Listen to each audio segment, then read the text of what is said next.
కాకినాడ జిల్లా గండేపల్లి మండలంలో విషాదం చోటు చేసుకుంది. పి నాయకంపల్లి వద్ద పెళ్లి బృందంతో వెళ్తున్న వ్యాన్ అదుపు తప్పి చెట్టును ఢీకొట్టింది. ఈ ప్రమాదంలో ఒకరు మృతి చెందగా సుమారు 15 మందికి పైగా గాయాలయ్యాయి.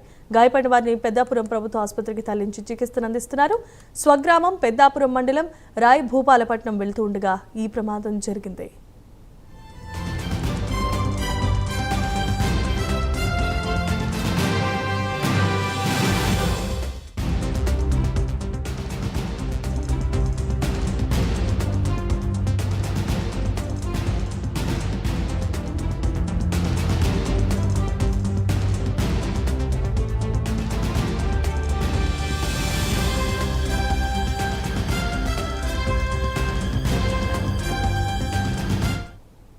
రైట్, ఇక విజువల్స్ చూస్తున్నాం. కాకినాడ జిల్లా గండేపల్లి మండలంలో విషాదం చోటు చేసుకుంది. పి నాయకంపల్లి వద్ద పెళ్లి బృందంతో వెళ్తున్న వ్యాన్ అదుపు తప్పి చెట్టును ఢీకొట్టడంతో ఈ ప్రమాదంలో ఒకరు మృతి చెందగా సుమారు 15 మందికి గాయాలయ్యాయి.